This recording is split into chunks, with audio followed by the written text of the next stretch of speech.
ꯃꯅꯨꯡꯁꯨ ꯃꯨꯜꯂꯝꯃꯗ꯭ꯔꯥ ꯁꯨꯃꯥꯏꯅ ꯄꯥꯏꯌꯣ ꯈꯨꯠꯁꯦ ꯌꯥꯝ ꯊꯣꯟ ꯊꯣꯟ ꯂꯥꯎꯋꯦ ꯑꯃꯨꯕꯅ ꯁꯤꯒꯦ ꯑꯩꯈꯣꯏ ꯃꯥꯅꯗꯤ ꯍꯥꯎꯇꯦ ꯌꯦꯟ ꯊꯣꯡꯕꯁꯦ ꯍꯥꯎꯋꯦ ꯉꯁꯤ ꯋꯥꯏ ꯁꯥꯟꯁꯨ ꯑꯗꯨꯝ ꯍꯧꯔꯦ ꯑꯗꯨꯝ ꯌꯥꯝ ꯋꯥꯡꯉꯦ ꯁꯤꯗꯤ ꯍꯜꯂꯣ ꯃꯌꯥꯝ ꯉꯁꯤꯗꯤ ꯊꯤꯕꯣꯡ ꯆꯥꯕꯤ ꯂꯥꯏꯔꯤꯛ ꯄꯥꯒꯦꯅ ꯂꯥꯛꯄꯅꯤ ꯂꯥꯏꯔꯤꯛ ꯄꯥꯒꯦ ꯁꯤꯗ ꯆꯥꯃꯤꯟꯅꯁꯦ ꯍꯥꯏꯔ ꯀꯩ ꯁꯤ ꯍꯥꯟꯅ ꯆꯥꯖꯔꯣ ꯀꯩ ꯈꯪꯗꯦ ꯑꯃ ꯍꯦꯛꯇ ꯑꯩꯗꯤ ꯁꯤ ꯍꯥꯟꯅ ꯆꯥꯒꯦ ꯇꯧꯕ ꯉꯣ ꯁꯤ ꯍꯥꯞꯇꯤꯌꯦ ꯁꯤ ꯍꯥꯞꯄ ꯍꯩꯅꯕ꯭ꯔꯥ ꯍꯩꯅꯗꯕ꯭ꯔꯥ ꯈꯪꯗꯦ ꯁꯤ ꯍꯥꯟꯅ ꯃꯇꯦꯛ ꯑꯃꯇꯪ ꯍꯥꯞꯄ ꯌꯦꯡꯖꯦꯕꯀꯣ ꯀꯩꯀꯩ ꯑꯇꯣꯞꯄ ꯃꯤꯃꯤꯁꯤꯡꯁꯨ ꯂꯩꯔꯦꯅ ꯁꯤ ꯌꯥꯝ ꯋꯥꯡꯉꯦ ꯑꯩ ꯊꯝꯃꯔꯣꯏꯒꯦ ꯊꯝꯃꯔꯣꯏ ꯌꯥꯔꯦ ꯆꯥꯎ ꯍꯦꯟꯗꯕ ꯀꯩꯅꯣ ꯁꯛꯁꯦ ꯄꯨꯔꯥ ꯀꯩꯅꯣꯝ ꯇꯧꯔꯦ ꯑꯩ ꯆꯤꯊꯤꯍꯜꯂꯛꯀꯗꯣ ꯂꯥꯁꯇ ꯑꯩꯈꯣꯏ ꯉꯥꯡꯉꯤꯕ ꯑꯝꯇ ꯇꯥꯔꯝꯗ꯭ꯔꯕ ꯃꯈꯣꯏ ꯍꯥꯟꯅ ꯌꯦꯡꯒꯦ ꯆꯥꯔꯁꯤ ꯑꯃ ꯀꯩ ꯑꯩꯈꯣꯏ ꯀꯩꯝꯇꯒ ꯍꯥꯏꯗ꯭ꯔꯦꯀꯣ ꯍꯣꯏ hello guys welcome back to my channel ꯌꯥꯝ ꯁꯥꯏꯌꯦ ꯉꯁꯤ ꯑꯩꯈꯣꯏꯅ ꯆꯥꯗꯣꯏꯁꯦ ꯍꯥꯏꯕꯗꯤ ꯀꯩꯅꯣꯅꯦꯕꯀꯣ ꯐꯣꯛꯁꯨ ꯂꯩꯍꯧꯗꯕ ꯑꯗꯨꯒ ꯌꯦꯟ ꯑꯃ ꯆꯥꯔꯅꯤꯕꯀꯣ ꯑꯗꯣ ꯑꯩꯅ ꯊꯣꯡꯉꯦꯕꯀꯣ ꯌꯥꯝ ꯍꯥꯎꯔꯅꯤꯕ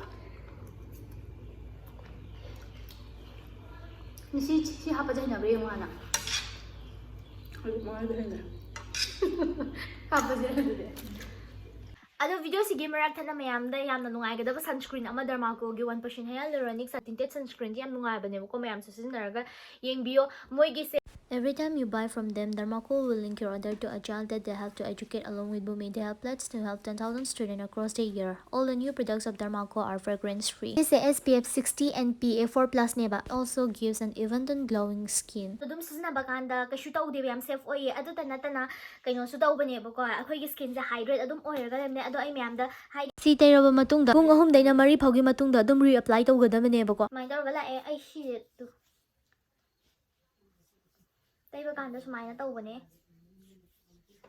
mon mon su lawe taiba kanda ai khitanga tairakhigebako tu ꯑꯩꯈꯣꯏꯒꯤ ꯅꯨꯃꯤꯠ ꯅꯨꯡꯁꯥ ꯃꯉꯥꯜꯗ ꯊꯣꯛꯀꯗꯕꯁꯤꯡꯗꯣ ꯑꯗꯨꯗꯣ ꯑꯗꯨꯗ ꯂꯣꯏ ꯇꯩꯕꯤꯒꯗꯕꯅꯦꯕꯀꯣ ꯁꯤꯒꯤꯁꯦ ꯑꯗꯨꯒ ꯃꯥꯏꯗꯁꯨ ꯑꯩ ꯇꯩꯔꯒ ꯌꯦꯡꯉꯛꯀꯦ ꯍꯥꯏꯗꯤ ꯁꯟꯁꯀ꯭ꯔꯤꯟꯅꯤꯅ ꯑꯩ ꯑꯗꯨꯝ ꯑꯩꯈꯣꯏ ꯁꯦꯔꯝꯒꯨꯝꯕ ꯃꯣꯏꯆꯨꯔꯥꯏꯖꯔꯒꯨꯝꯕ ꯁꯤꯖꯤꯟꯅꯔꯕ ꯂꯣꯏꯔꯕ ꯃꯇꯨꯡꯗ ꯇꯩꯒꯗꯕꯅꯦꯕꯀꯣ ꯑꯗꯣ ꯃꯌꯥꯝꯅ ꯁꯤꯒꯤ ꯄ꯭ꯔꯗꯛꯁꯦ ꯄꯥꯝ ꯇꯥꯔꯗꯤ ꯑꯩꯒꯤ ꯗꯤꯁꯀ꯭ꯔꯤꯞꯁꯟꯗ ꯂꯤꯡꯛ ꯍꯥꯞꯄꯝꯒꯦ ꯑꯗꯨꯗꯒꯤ ꯆꯦꯛ ꯑꯥꯎꯠ ꯇꯧꯕꯤꯌꯣ ꯑꯗꯨꯗ ꯅꯠꯇꯅ 20% ꯑꯣꯐ ꯐꯪꯅꯕꯒꯤꯗꯃꯛꯇ ꯑꯩꯒꯤ ꯀꯨꯄꯟ ꯀꯣꯗ ꯁꯤꯖꯤꯟꯅꯕꯤꯌꯣ ꯑꯩ ꯁꯤꯗ ꯊꯣꯛꯍꯜꯂꯝꯃꯒꯦ ꯀꯥꯏꯗ ꯐꯪꯒꯦ ꯍꯥꯏꯔꯀꯥꯟꯗ ꯑꯦꯃꯥꯖꯣꯟ ꯅꯥꯏꯀꯥ ꯐ꯭ꯂꯤꯞꯀꯥꯔꯠ ꯑꯗꯨꯒ ꯁꯤꯗ ꯂꯣꯏꯅ ꯐꯪꯉꯦ ꯑꯗꯨꯒ ꯃꯣꯏꯒꯤ ꯂꯤꯡꯛꯇꯨꯁꯨ ꯑꯩ ꯍꯥꯞꯄꯝꯃꯒꯦ ꯃꯌꯥꯝ ꯀꯣꯂꯣ ꯑꯩꯈꯣꯏ ꯁꯤꯗ ꯃꯤꯃꯤꯁꯤꯡꯁꯨ ꯂꯩꯔꯦꯀꯣ ꯑꯩ ꯇꯝꯗ ꯊꯥꯗꯣꯛꯈꯤꯔ ꯑꯩꯁꯨ ꯊꯥꯗꯣꯛꯇꯗꯤ ꯌꯥꯗꯦ ꯃꯥꯏ ꯁꯤ ꯆꯥꯎꯁꯦ ꯂꯋꯥꯏ ꯑꯩꯗꯤ ꯂꯋꯥꯏ ꯃꯆꯥ ꯄꯣꯛꯂ ꯅꯠꯇ꯭ꯔꯗꯤ ꯑꯩꯗꯤ ꯑꯣ ꯅꯠꯇꯕ ꯈꯨꯠꯅ ꯆꯥꯔꯒꯦ ꯏꯝꯐꯥꯜ ꯅꯨꯄꯤꯅꯤ ꯈꯨꯠꯅ ꯆꯥꯔꯒꯦ ꯌꯥꯝ ꯈꯣꯠꯄ ꯌꯥꯝ ꯈꯔꯥꯡꯕꯁꯦ ꯇꯥꯔꯦ ꯑꯁꯦꯡꯕꯩꯗꯤ ꯀꯨꯁꯦꯟ ꯆꯠꯁꯦꯟꯗꯦꯅ ꯂꯥꯛꯄꯅꯦ 이번엔 짜 하나 짜지 짜주 짜지 그이노 아무튼 얘는 미주에 팔려고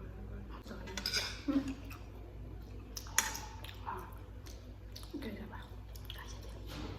자봐 이제 볼수 있거든 아 김치가 다이노 김치 여기 masai mami được kimchi cái này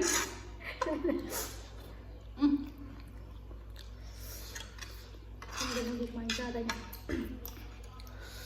ai thì mình chủ thế nên là anh cái video đó nhằm phải dạy ra thì là giáo cái mai là thằng về không có bao nhiêu tôi là không chắc ra thì lại chỉ em dạy mình rồi thôi vậy sai em ô sorry chào được mà cần thị 싸ꯕꯗ ꯍꯨꯃꯥꯡ ꯇꯥꯖꯒꯦ ꯊꯕꯛ ꯁꯨꯕꯗ ꯀꯩ ꯏꯪꯖꯒꯦ 미미가 하나 또 또지야 ꯅꯪ ꯀꯧꯔꯣ ꯑꯗꯨꯗꯤ ꯆꯝꯄ꯭ꯔꯥꯒꯨꯝꯕ ꯅꯪꯅ video ꯅꯝꯃꯣ ꯑꯩ ꯐꯣꯟꯗ ꯌꯥꯏ ꯁꯤꯗ ꯅꯝꯃꯒ ꯍꯧꯖꯤꯛ ꯇꯣꯠꯈ꯭ꯔꯕꯅꯦ ꯆꯝꯄ꯭ꯔꯥꯁꯦ ꯑꯝꯇ ꯈꯥꯏꯕꯤꯔꯛꯑꯣ ꯍꯥꯏꯔ ꯆꯥꯛ ꯆꯝꯄ꯭ꯔꯥ ꯈꯥꯏꯔꯣ ꯍꯥꯏꯔꯒ ꯆꯥꯛ ꯅꯝꯗꯣꯏ ꯄꯣꯠꯅꯦ 야 여기 연애를 그래 빨리 듣구나 어때 시시다 또 거기 또 빠지게 야 가야지 라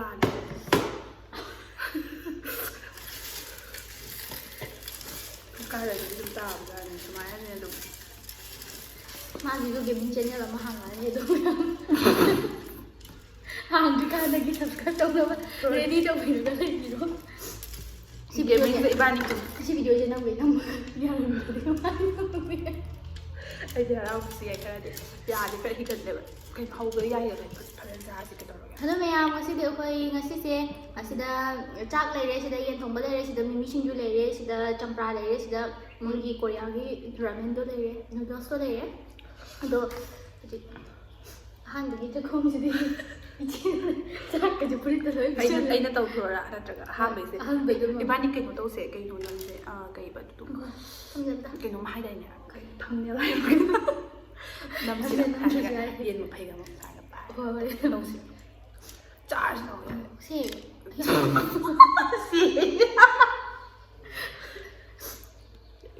ꯌꯥ ꯍꯤꯒꯠꯄ ꯚꯤꯗꯤꯑꯣ ꯇꯥꯔꯦ ꯀꯟꯅ ꯉꯥꯡꯕ ꯇꯥꯔꯣꯏꯌꯦ ꯑꯩ ꯃꯤꯃꯤ ꯁꯤꯡꯖꯨ ꯍꯥꯟꯅ ꯌꯦꯡꯉꯦꯀꯣ ꯍꯧꯖꯤꯛ ꯑꯥꯏꯁꯦꯂꯤꯌꯥꯅ ꯇꯧꯕ ꯃꯤꯃꯤ ꯍꯥꯟꯅ ꯆꯥꯖꯔꯒꯦ ꯍꯧꯖꯤꯛ ꯀꯣꯕꯤꯒꯁꯦ ꯍꯦꯛꯇ ꯁꯒꯥꯏꯒꯗꯕꯅꯤ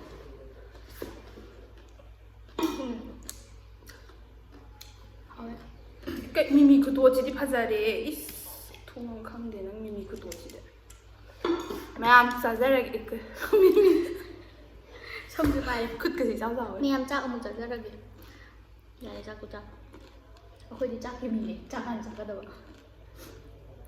ꯈꯣꯡꯒꯥꯏꯁꯤꯗ ꯐꯝꯕꯁꯤꯗ ꯄꯨꯔꯥ ꯅꯣꯏꯕ ꯃꯤ ꯃꯥꯜꯂꯕ ꯑꯩ ꯌꯥꯝ ꯀꯩꯅꯣ ꯇꯧꯕ꯭ꯔꯥ ꯃꯥꯏꯁꯦ ꯈꯔ ꯑꯩꯈꯣꯏ ꯍꯧꯖꯤꯛꯁꯦ ꯑꯩꯈꯣꯏꯁꯦ ꯍꯌꯦꯡ ꯑꯃꯨꯛ ꯄꯥꯅꯤꯄꯨꯔꯤ ꯀꯩꯅꯣꯝ ꯇꯧꯔꯛꯈꯤꯅꯤ ꯑꯩꯈꯣꯏꯁꯦ ꯌꯥꯝ ꯅꯨꯡꯁꯤꯅꯕꯒꯤ ꯆꯥꯃꯤꯟꯅꯕꯗꯣ ꯍꯣꯏ ꯑꯩꯅ ꯇꯣꯉꯥꯟꯅ ꯆꯥꯁꯤꯔ ꯅꯪꯗꯣ ꯌꯨꯇꯨꯕꯔꯅꯤꯅ ꯍꯥꯏꯕꯅꯤꯀꯣ ꯃꯥꯗꯣ ꯌꯥꯗꯦ ꯑꯩ ꯃꯥ ꯌꯥꯝ ꯅꯨꯡꯁꯤꯕ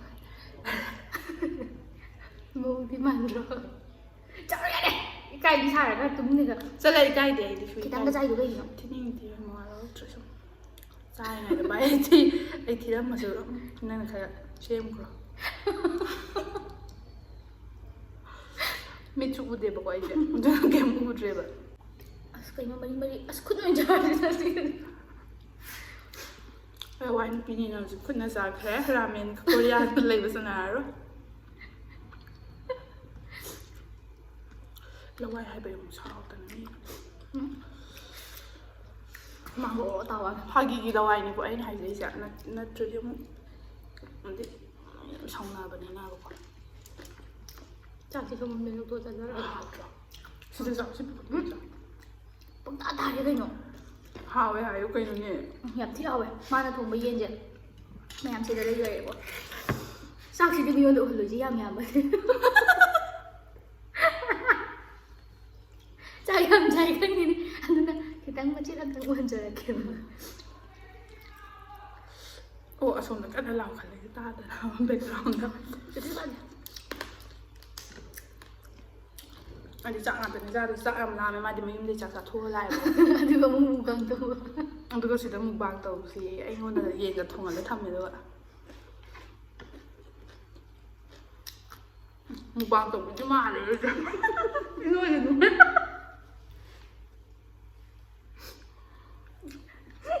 ꯃꯌꯥꯝ ꯑꯗꯨꯅ ꯁꯝꯁꯦ ꯁꯨꯃꯥꯏꯅ ꯈꯤꯇꯪ ꯇꯧꯖꯔꯦꯀꯣ ꯅꯠꯇ꯭ꯔꯗꯤ ꯃꯥꯏꯁꯦ ꯆꯥꯎꯃꯜꯂꯛꯑꯕꯅꯦ ꯑꯣ ꯑꯩꯒꯤꯁꯤꯅ ꯄꯤꯛꯄ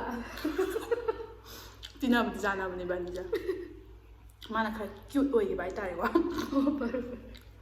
ꯁꯤꯁꯦ ꯀꯩꯒꯤ ꯆꯥꯗꯣꯏꯅꯣ ꯍꯥꯞꯄꯣꯔꯥ ꯍꯥꯎꯇꯦ ꯍꯥꯎꯋꯦ ꯍꯥꯎꯋꯦ ꯑꯩ ꯆꯥꯅꯤꯡꯗꯦ ꯑꯗꯨꯅꯅꯦ ꯆꯥꯛꯁꯨ ꯆꯥꯕ ꯔꯥꯃꯦꯟꯁꯨ ꯆꯥꯛꯈꯨꯝꯁꯦ ꯁꯨꯃꯥꯏꯅ ꯑꯩ ꯁꯨꯃꯥꯏꯅ ꯆꯥꯎꯅ ꯇꯜꯂꯦ ꯃꯤ ꯃꯃꯥꯡꯗ ꯑꯩꯕꯨ ꯌꯥꯝ ꯂꯩꯗꯣ ꯀꯔꯤꯒꯤꯅꯣ ꯃꯥꯒ ꯐꯝꯃꯤꯟꯅꯕꯗ ꯑꯩ ꯀꯨꯆꯨꯁꯦ ꯑꯝꯇ ꯌꯦꯡꯉꯣ ꯃꯇꯣꯡ ꯆꯥꯕꯗꯣ ꯆꯥꯋꯣ ꯍꯣꯏ ꯃꯔꯨ ꯁꯤ ꯄꯤꯔꯛꯀꯦ ꯃꯇꯣꯡꯁꯦ ꯃꯔꯨ ꯉꯥꯛꯇꯅꯦꯍꯦ ꯑꯁꯦꯡꯕꯗꯤ ꯇꯨ ꯁꯨꯃꯥꯏꯅ ꯌꯥꯎꯕꯗ ꯍꯥꯎ ꯇꯨ ꯁꯨꯃꯥꯏꯅ ꯃꯇꯣꯡꯒ ꯃꯔꯨꯒ ꯍꯥꯏꯐꯦꯠ ꯌꯥꯎꯃꯤꯟꯅꯕꯗ ꯑꯗꯨꯝ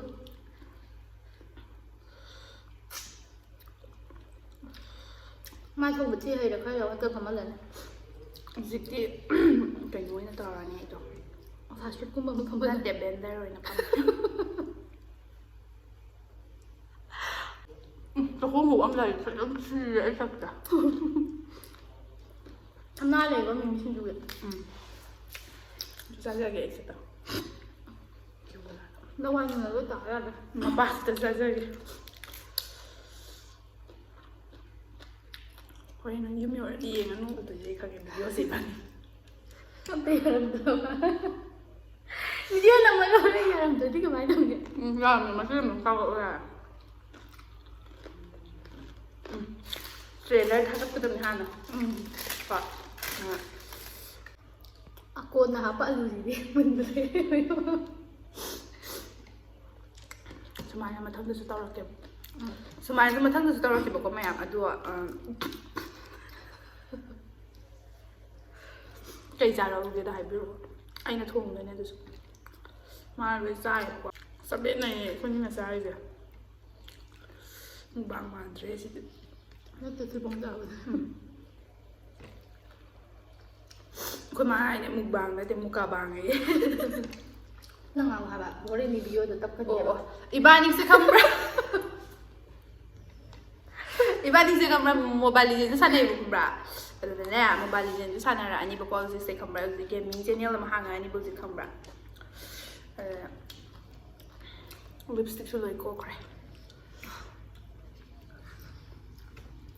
ꯂꯣꯛꯁꯜꯂꯦ ꯃꯆꯨꯅ ꯃꯔꯣꯡ ꯉꯧꯔꯤꯕ ꯑꯩꯅ ꯃꯔꯣꯡ ꯑꯝꯇ ꯌꯦꯡꯉꯨꯅꯦ ꯑꯩ ꯉꯧꯗꯤ ꯐꯖꯕ ꯃꯔꯛꯇ ꯐꯝꯕꯅꯦ ꯃꯥꯅ ꯉꯧꯗ꯭ꯔꯗꯤ ꯑꯩꯗꯤ ꯀꯌꯥꯝ ꯉꯧꯔꯝꯃꯅꯤ ꯈꯜꯂꯣ ꯌꯥꯔꯦ ꯇꯣꯛꯑꯁꯤ ꯃꯇꯥꯡꯁꯤꯗ ꯂꯣꯏꯁꯤꯜꯂꯁꯤ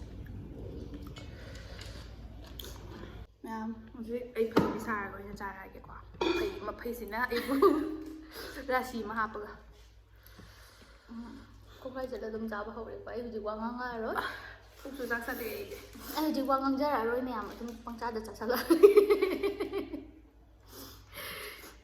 ꯅꯪ ꯆꯝꯄ꯭ꯔꯥ ꯆꯥꯗ꯭ꯔꯣ ꯆꯥꯏ ꯐꯖꯅ ꯆꯥꯔꯦ ꯉꯁꯥꯏꯗꯒꯤ ꯆꯝꯄ꯭ꯔꯥ ꯈꯤꯇꯪ ꯁꯨꯝꯃꯒ ꯆꯥꯒꯦꯀꯣ ꯑꯩꯗꯣ ꯈꯪꯗꯦ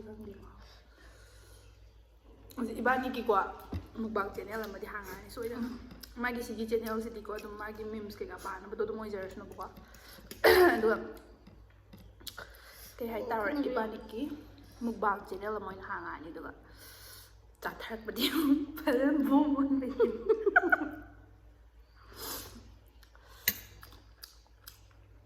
ꯁꯤꯁꯦ ꯏꯁꯤꯡ ꯈꯔ ꯍꯥꯞꯄꯒ ꯑꯃꯨꯛ ꯁꯥꯍꯟꯕ ꯌꯥꯔꯦ ꯉꯥꯛꯇꯪ ꯉꯥꯏ ꯇꯧꯔꯤꯁꯦ ꯍꯥꯎꯋꯦ ꯃꯥꯒꯤ ꯌꯥꯎꯔꯝꯕ ꯆꯥꯛ ꯁꯔꯨꯛꯁꯦ ꯑꯩꯅ ꯊꯑꯣꯏꯀꯤ ꯂꯧꯔꯒ ꯆꯥꯔꯕꯅꯦꯕ ꯅꯪꯒꯤ ꯇꯣꯉꯥꯟꯅ ꯆꯥꯛ ꯊꯤꯔꯕ꯭ꯔꯕ ꯑꯩꯅ ꯍꯥꯏꯕꯗꯤ ꯑꯩ ꯆꯠꯈ꯭ꯔꯒꯦ ꯏꯕꯥꯅꯤꯒꯤꯅꯦ ꯊꯤꯔꯛꯏꯅꯦ ꯍꯥꯏꯕ ꯆꯥꯛꯁꯦ ꯑꯗꯨꯒ ꯑꯗꯨꯃꯥꯏꯅ ꯉꯝꯕꯗꯣ ꯇꯧꯁꯤꯜꯂꯛꯀꯅꯤ ꯍꯥꯏꯕ ꯐꯨꯔ ꯇꯥꯟꯕ꯭ꯔꯣ ꯅꯣꯏ ꯃꯌꯥꯝꯅ ꯑꯩ ꯑꯃꯨꯛ ꯐꯨ ꯂꯥꯛꯇꯅ ꯃꯐꯩ ꯆꯥꯔ ꯌꯥꯝ ꯄꯛꯇꯦꯅ ꯆꯥꯔꯒꯦ ꯁꯤ ꯄꯥꯝꯃꯨꯕꯅ ꯁꯤꯗꯤ ꯍꯥꯎꯕꯅꯦ ꯆꯥꯎꯕꯅ ꯌꯥꯝ ꯍꯣꯏꯑꯦ ꯑꯁꯦꯡꯕ ꯄꯨꯛ ꯊꯨꯅ ꯊꯟꯕ ꯍꯣꯏ ꯑꯁꯦꯡꯕꯗꯤ ꯑꯩꯁꯦ ꯌꯦꯡꯉꯨꯅꯦ ꯃꯥꯒ ꯑꯩꯒ ꯌꯦꯡꯉꯨ ꯃꯥꯏꯁꯦ ꯀꯌꯥꯝ ꯆꯥꯎꯔꯤꯅꯣ ꯑꯩꯁꯦ ꯈꯨꯅꯣꯏ ꯑꯃꯅꯦ ꯅꯪꯒ ꯑꯩꯒꯁꯦ ꯑꯩꯁꯨ ꯅꯣꯏꯗꯦꯕ ꯈꯨꯠꯀꯁꯨ ꯌꯦꯡꯉꯨ ꯕꯪꯕꯪꯒ ꯂꯥꯎꯔꯒ 이반이막 다 못 듣는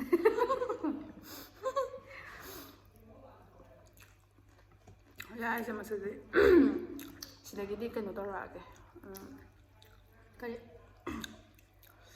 ꯌꯥꯡ ꯀꯪꯍꯜꯂꯛꯑꯒꯦ ꯀꯥꯏꯅ ꯌꯥꯡ ꯀꯪꯍꯜꯂꯛꯑꯒꯦꯕ ꯃꯥꯁꯦ 아니 짜증나 ꯑꯁꯤꯅ ꯍꯣꯔꯦꯟꯅꯅꯦ ꯏꯕꯦꯝꯃ ꯃꯌꯥꯝꯁꯤꯅꯅꯦ ꯑꯩꯁꯦ ꯈꯥꯡꯉꯝꯃꯣꯏꯗꯣꯏꯅ ꯃꯥꯅ ꯍꯣꯔꯦꯟꯅꯀꯣ ꯑꯩꯉꯣꯟꯗ ꯃꯨꯛꯕꯥꯡ ꯇꯧꯔꯕꯅꯤꯅ ꯆꯠꯂꯁꯦꯅ 잘하지 해라 ꯆꯥꯔ 아무야 아무것도 잘하지 ꯑయ్ꯌꯣ ꯃꯌꯨꯝꯗ ꯄꯤꯈ꯭ꯔꯒꯦ ꯑꯩꯅ ꯅꯪ ꯍꯥꯟꯅ ꯆꯤꯛꯑꯣ ꯑꯩ ꯍꯥꯟꯅ ꯆꯤꯛꯎꯔꯥ ꯆꯤꯛꯇꯕꯤꯗ ꯆꯥꯔꯦ ꯑꯩ ꯆꯤꯛꯑꯔꯛꯑꯒꯦꯕꯀꯣ ꯍꯣꯏ ꯆꯤꯛꯑꯣ ꯑꯗꯨꯒ ꯁꯥꯏꯅ ꯑꯔꯦꯝꯕꯗ ꯑꯩ ꯌꯨꯝ ꯀꯩꯅꯣ ꯄꯨꯔꯒꯦ ꯇꯧꯔ ꯌꯥꯏ ꯆꯤꯛꯑꯣ ꯑꯩꯒꯤ ꯆꯥꯛ ꯊꯣꯡꯍꯜꯂꯦꯀꯣ ꯃꯥꯅ ꯏꯟꯖꯥꯡꯁꯨ ꯑꯗꯨꯝꯅꯦ ꯀꯩꯅꯣꯝꯇ ꯈꯤꯇꯪ ꯀꯦꯖꯔꯛꯈꯤꯒꯦ ꯍꯥꯏꯕꯁꯦ ꯐꯔꯛ ꯌꯥꯗ꯭ꯔꯤꯅꯦ ꯍꯥꯏꯕ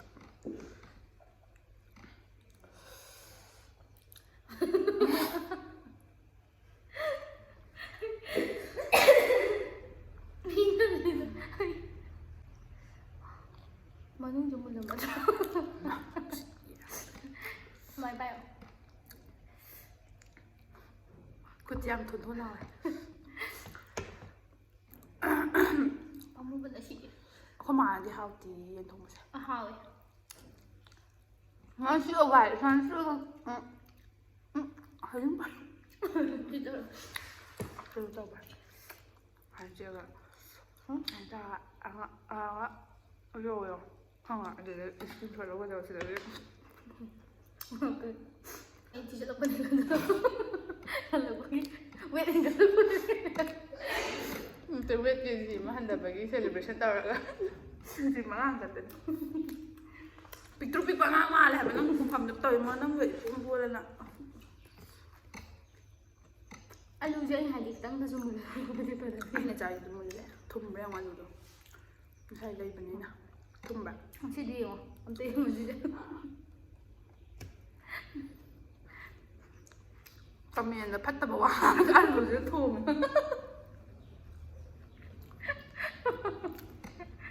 이제 짜다 봐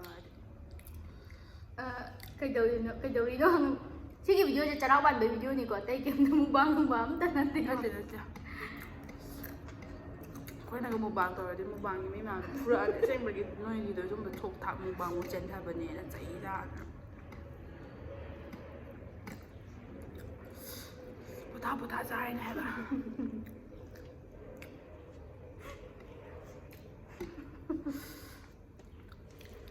ꯑꯩꯗꯣ ꯃꯁꯥꯒꯤꯀꯣ ꯌꯥ ꯌꯥꯝ ꯍꯤꯒꯠꯄ ꯅꯨꯄꯤꯅꯦꯕꯀꯣ ꯑꯗꯨꯒꯤꯅꯦ ꯌꯥꯁꯦ ꯆꯧꯔꯤꯅꯦ ꯍꯥꯏꯕ ꯑꯗꯒꯤ ꯍꯧꯖꯤꯛꯁꯦ ꯆꯥꯛꯁꯨ ꯈꯨꯠꯅꯁꯨ ꯆꯥꯔꯨꯔꯕꯀꯣ ꯑꯗꯨꯅ ꯈꯨꯠꯅꯁꯨ ꯆꯥꯔꯨꯔꯕ ꯑꯩꯈꯣꯏꯁꯦ ꯑꯁꯦꯡꯕꯩꯗꯤ ꯃꯤꯅ ꯆꯃꯁ ꯃꯤꯅ ꯐꯣꯛꯅꯕ ꯆꯥꯎ ꯍꯥꯏꯔꯗꯤ ꯈꯨꯠꯅ ꯆꯥꯏ ꯑꯗꯨꯅꯦ ꯑꯩꯈꯣꯏ ꯊꯤꯕꯣꯡ ꯂꯥꯎꯕꯩ ꯅꯣꯏꯕ ꯅꯠꯇꯦ ꯃꯁꯥꯒꯤ ꯅꯣꯏꯕꯅꯤꯅ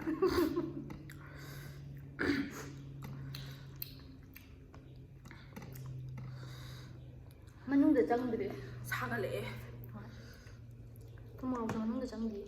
짝 맘 내리고 얘기를 짝도 악도. 땡땡 짝도 짝 맘 내리고 짜들. 남자이들. 그냥 힘들 이디 떠보자. 뭐 또. Ôi ngày ăn gì đang si khơi mục bằng đầu này để không bị quá Cho nó hay liền. Ấy phụ để gặp mục bằng là mấy acting tay này. Sai cái này. Hello guys, khơi trả lời được gì ngay xin thầm bạn.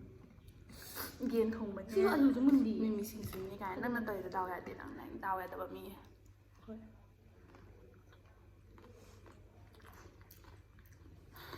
Bức cái đôi thật đấy xem bây.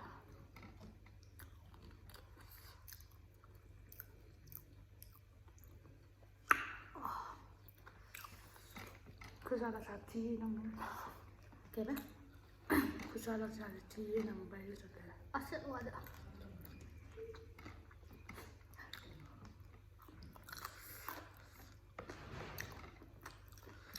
Si Han được hả? Ang sara sa. Mana din sa Han nè. Anh nói hắn charge sa Han này Han này ba.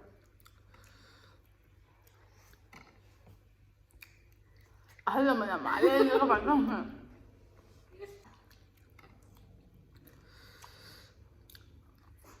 Ay khutse yana. Apang magiging khutse ang pala ba. Ayun. Kaya charge Halaw ba to ay. Ay ulit ko nila yun. Mai ka thon thon na cute amay na oy bidne man pamje. Nói na, ra là cái nó comment ta khát nói khát làm nhàn. Mình là sống được thằng mấy cái này, nói khát làm gì cái gì nữa. Cứ sợ. Anh là màu đó umur met nó hai ba sai met cái. Im đâu bốc Im đâu bốc mà nó chào bà ta ra được ta. Anh dùng gì mà phải ra được. Mình đang tổng này cái video.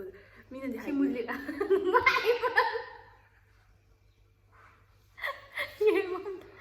Không đâu, hao vậy thấy là mình đang tổng này là được.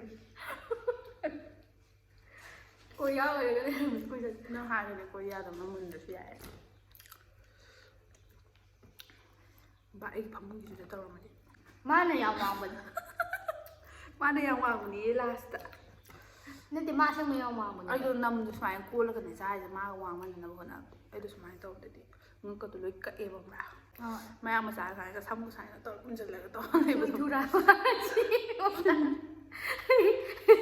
ꯃꯌꯥꯝꯁꯤ ꯃꯅꯨꯡꯁꯦ ꯐꯩ ꯆꯥꯎꯃꯟꯅꯔꯝꯅꯦ ꯃꯅꯨꯡꯁꯦ E ꯌꯥꯎꯔꯦ ꯌꯦꯟꯒꯤ ꯑꯩꯒꯤꯗꯤ ꯇꯧꯗꯦ ꯅꯪ ꯆꯥꯎ ꯌꯥꯗꯦ ꯚꯥꯏ ꯑꯁꯦꯡꯕ ꯑꯩꯉꯣꯟꯗ ꯆꯥꯎ ꯌꯥꯏ ꯃꯌꯥꯝ ꯑꯩꯁꯤ ꯍꯣꯔꯦꯟ ꯃꯐꯩꯁꯦ ꯍꯣꯔꯦꯟ ꯑꯃꯨꯛꯀ ꯉꯧꯔꯒ ꯆꯥꯖꯔꯨꯔꯒꯦ ꯅꯠꯇ꯭ꯔꯗꯤ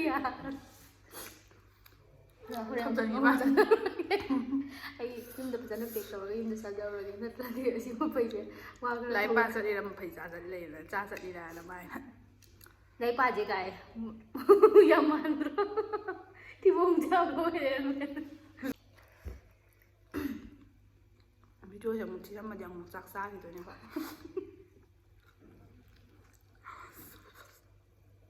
ꯐꯖꯗ꯭ꯔꯤꯐꯥꯎ ꯆꯥꯛ ꯆꯥꯗꯣꯏꯅꯦ ꯎꯄꯥꯏ ꯂꯩꯇꯦ ꯐꯝꯕꯗꯤꯁꯨ ꯉꯝꯃꯛꯇ꯭ꯔꯦ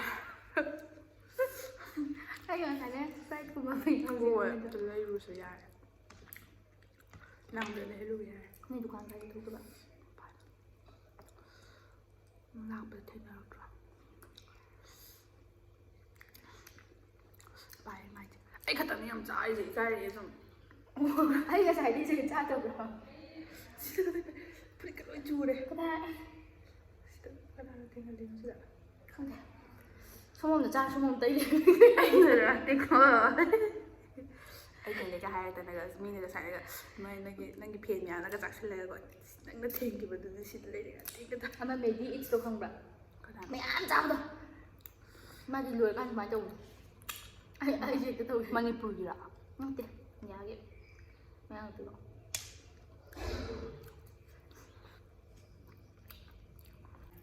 ꯀꯔꯤ ꯁꯤꯗꯕꯨ ꯃꯣꯔꯣꯛ ꯁꯥꯏ ꯍꯥꯏꯔ ꯀꯥꯟꯗ ꯎ ꯃꯣꯔꯣꯛ ꯑꯃꯨꯛ ꯆꯥꯗꯣꯏꯕ ꯆꯝꯄ꯭ꯔꯥꯁꯤꯕꯨ ꯁꯨ ꯅꯩꯊꯠꯂꯦ ꯑꯩꯁꯦ ꯌꯥ ꯈꯛꯇꯪꯅꯤ ꯎꯔꯤꯁꯦ ꯈꯪꯕ꯭ꯔꯥ ꯀ꯭ꯌꯨꯠ ꯑꯣꯏꯕ ꯃꯤꯅ ꯆꯥꯕꯅꯤꯀꯣ ꯀ꯭ꯌꯨꯠ ꯃꯣꯏꯗ ꯑꯣꯏꯌꯣ ꯃꯥꯗꯣ ꯉꯥꯡꯕ ꯑꯩꯅ ꯑꯗꯨꯝ ꯇꯨꯃꯤꯟ ꯆꯥꯕ ꯑꯩꯗꯤ ꯍꯣꯏ ꯑꯗꯨꯅꯅꯦ ꯉꯥꯡꯈꯠꯂꯦ ꯑꯩꯗꯤ ꯌꯥꯝꯅ ꯉꯥꯡꯕ ꯁꯛꯄꯗ ꯌꯥꯝ ꯄꯥꯝꯃꯦꯕ ꯈꯪꯕ꯭ꯔꯥ ꯑꯗꯨꯒꯤ ꯏꯕꯥꯅꯤꯁꯦ ꯈꯜꯂꯒ ꯄꯥꯎ ꯄꯥꯍꯜꯂꯅꯤ ꯏꯕꯥꯅꯤ ꯈꯣꯟꯊꯤꯗꯤ ꯆꯥꯔꯕꯅꯦ ꯑꯝꯇ ꯈꯣꯟꯊꯤꯔ ꯍꯣꯏ ꯑꯩꯅ ꯇꯞꯅ ꯉꯥꯡꯉꯣ ꯃꯥꯅ ꯋꯥ ꯉꯥꯡꯕꯁꯦ ꯈꯪꯕ꯭ꯔꯥ ꯃꯥꯏ ꯄꯥꯟꯗ꯭ꯔꯁꯨ ꯌꯥꯕꯅꯦꯕ ꯁꯤꯗꯕꯨ ꯈꯪꯕ꯭ꯔꯥ ꯇꯞꯅ ꯉꯥꯡꯉꯤꯁꯤꯕ ꯀ꯭ꯂꯥꯁ ꯃꯅꯨꯡꯗꯗꯤ ꯍꯦꯟꯅ ꯍꯧꯋꯦ ꯀ꯭ꯂꯥꯁ ꯃꯅꯨꯡꯗꯗꯤ ꯑꯃꯨꯛꯇ ꯀ꯭ꯂꯥꯁ ꯃꯅꯨꯡꯗ ꯃꯥꯅ ꯇꯞꯅ ꯈꯨꯅꯣꯛꯇꯨꯕꯗꯨ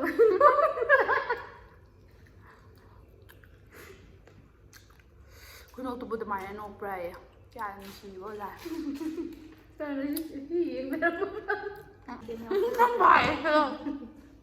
ꯆꯥꯉꯝꯕ ꯑꯉꯥꯡꯗꯣ ꯇꯧꯔꯅꯨ ꯌꯥꯔꯦ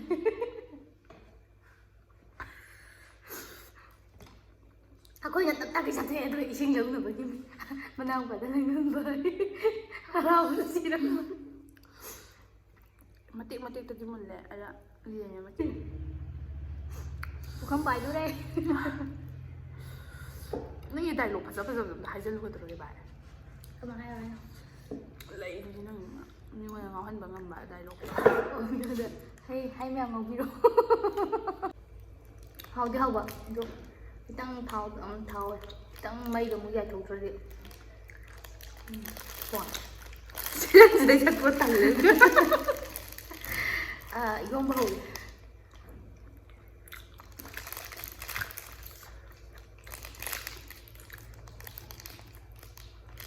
이반이제 딴데 에반데 싹싸봐 짝감 짜지 이반이 또 신부게 응 짜지게 그래서 시절을 해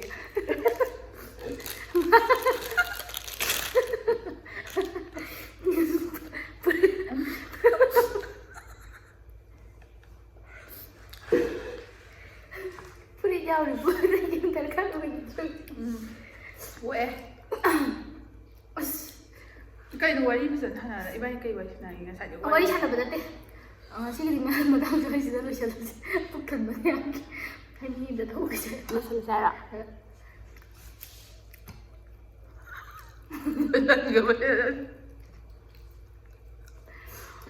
북한 바이저래